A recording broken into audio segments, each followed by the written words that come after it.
Let's talk about psychology and disability.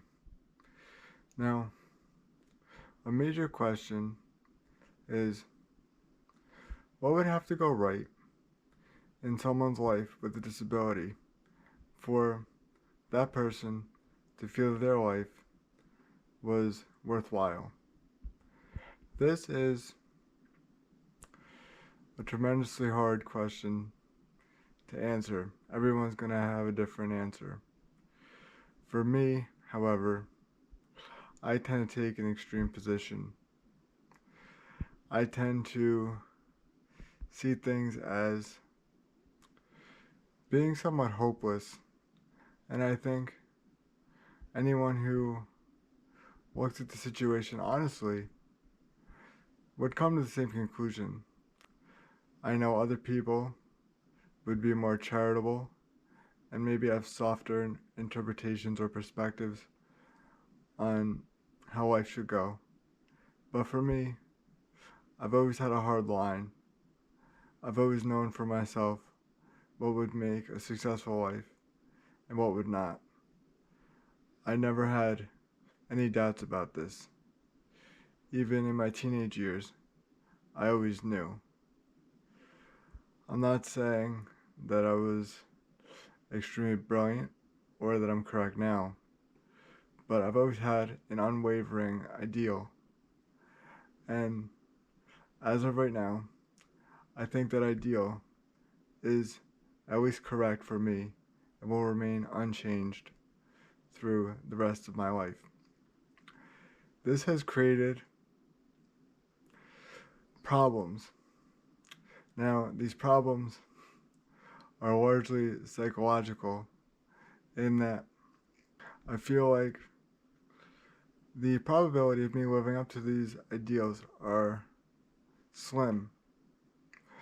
Now, psychologists will say, or other doctors will say, well, you have to adjust your expectations and live within your means.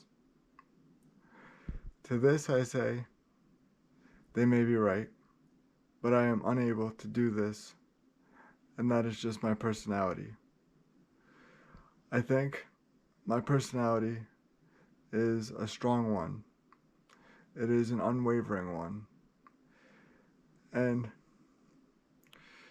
this has drawbacks and also undeniable benefits.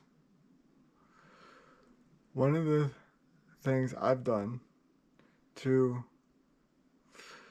you can say, in a way, enhance my chances of having a good life with this personality is to feed into the extremes. Do things that are extreme, that are out of the norm.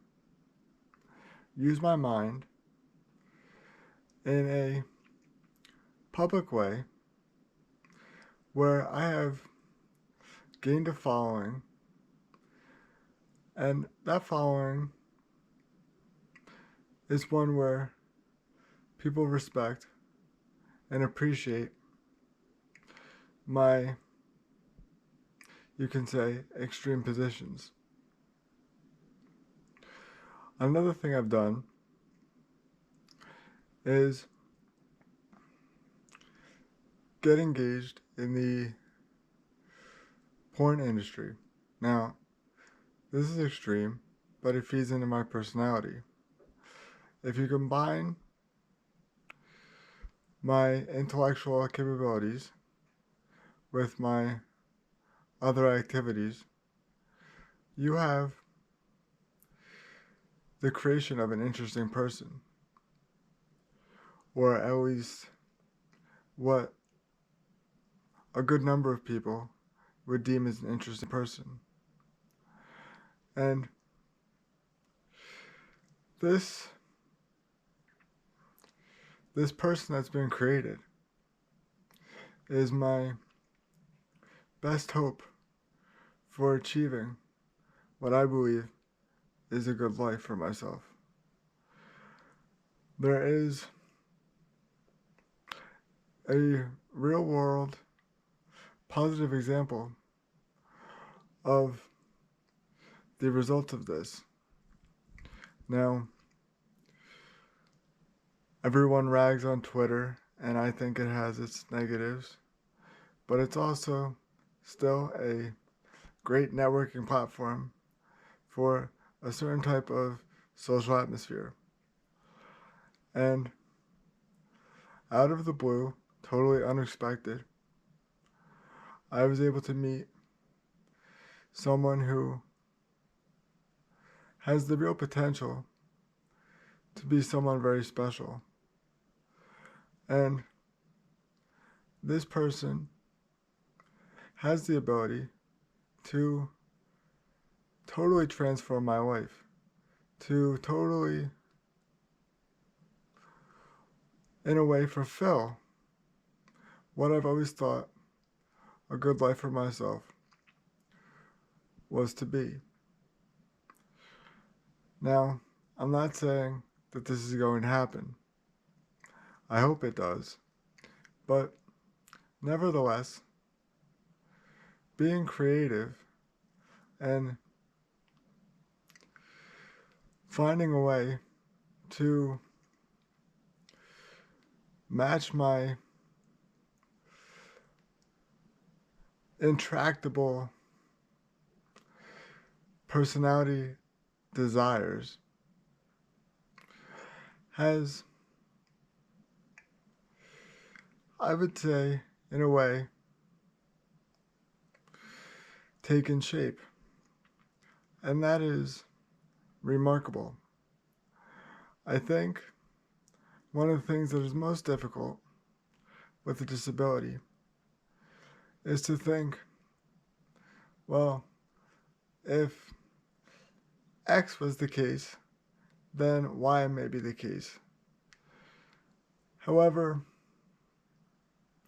X only becomes the case in extreme positions.